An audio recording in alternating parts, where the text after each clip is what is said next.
Moderation versus abstinence, the psychology of choosing your path. Picture this: you're standing at a crossroads.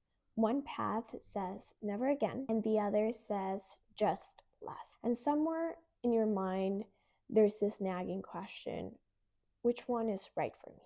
Maybe you've been here before and you've tried cutting back and it worked until it didn't. Or you quit completely, but never again felt very overwhelming, and eventually you gave up. Here's why this decision is so difficult. We treat this like a moral choice, like there is a right and a wrong answer. But what if the real question isn't just a moral path of superiority, but which one fits you and your psychological needs better? Today we're exploring a little bit about the psychology behind moderation and abstinence, and not from judgment, but from a curiosity of what works better for your mind. From a psychological perspective, this isn't actually a simple binary choice.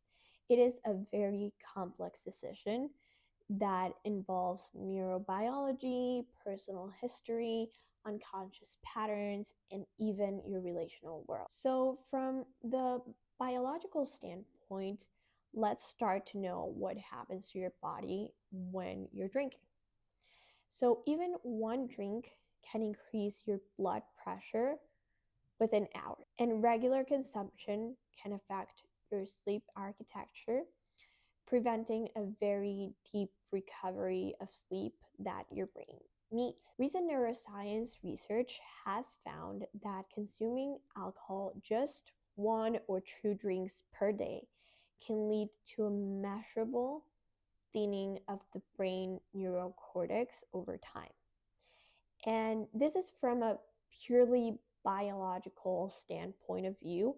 Abstinence offers clear benefits to your health. But here's where psychology can complicate a little bit the biology. Humans aren't just biological machines, and we're meaning-making creatures with a complex emotional life and social needs. So the idea of never again can feel very psychologically devastating for some people. It's not about weakness or lack of willpower. It's about how your mind is wired to process, handle the restrictions, or maintain the motivation. There are 2 types of people, really: the abstainers and the moderators. Abstainers find it easier to give up something entirely than to have it occasionally.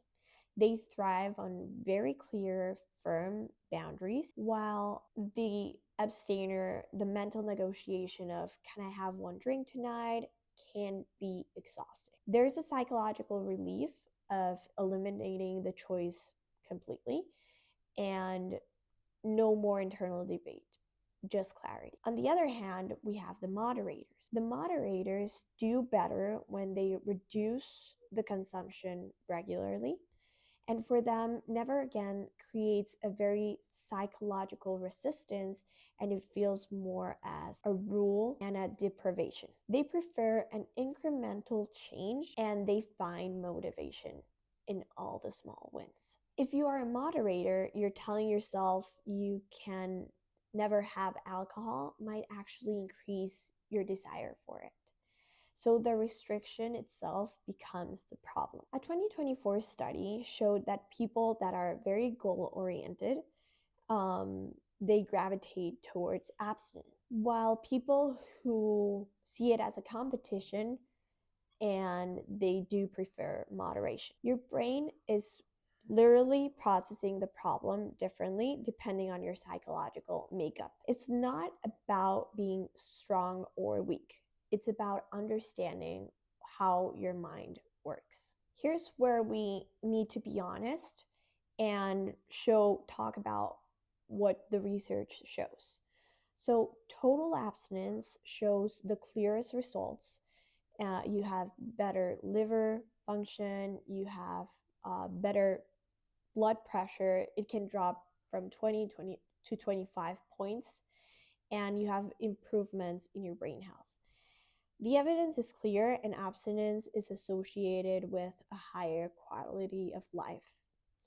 But for moderation, the improvements are also modest. You have a 30 to 40% liver function improvement, and your blood pressure can drop 10 to 15 points. And it's a less predictable long-term success. But here's what is important.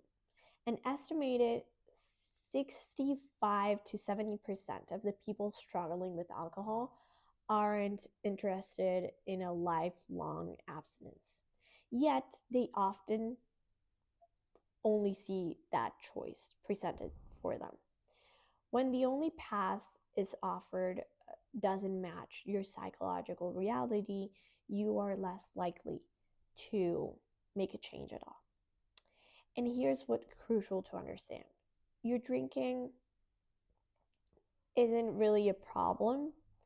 It was your solution to a problem. Maybe you drink to quiet your social anxiety, or to numb the feeling that you're not good enough, or to escape the memories you haven't processed, or to feel that emptiness that you really can't name right now. Unless these root issues are identified and resolved, you'll always want to go back for something of relief. This explains why willpower alone rarely works. You're not weak. You're trying to solve the real problem. You're using a solution that creates more problems for you. So how do you actually choose? So first of all, safety. If you have a severe physical dependence, this means this. So how to actually choose? First is safety. If you have a severe physical dependence, this means that medical guidance is needed, period. If you don't, we come to a second part of self-acknowledgement. Ask yourself honestly. When you try to moderate, does mental negotiation feel freeing or exhausting? If it feels exhausting, maybe you're an abstainer. But when the idea of never again makes you feel trapped or rebellious, do you respond better to little changes and small victories? That might indicate that you're a moderator. Regardless of the path you choose, long-term success always involves addressing the why. Whether you choose abstinence or moderation, you still need to do the deeper work. Therapy, building meaningful connections, developing healthy coping strategies.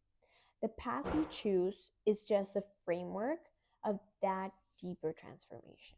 Here's what I want you to remember. This isn't a moral choice between strong enough or given in. It is a psychological choice about the framework that best supports. It is a psychological choice about the framework that best supports your unique path towards healing. The question isn't which path is objectively better. The question is which path allows you to do the deeper work of understanding why you're drinking in the first place, and building a life that no longer requires that coping mechanism. What does your past experience tell you about how your mind responds to the restrictions versus flexibility? What underlying need has your drinking been trying to meet, and what healthier ways you could meet that need? You're not choosing between being good or bad, or strong or weak. You're choosing between two different frameworks for your transformation. The most effective framework is the one that allows you to actually do the work. So if you want to learn more about this topic, it's very important that you trust yourself enough to choose the path that serves your actual healing, not just the path that sounds more impressive. That's where real freedom begins. So if you want to learn more about this, download the app Unconscious Moderation, start the journey today.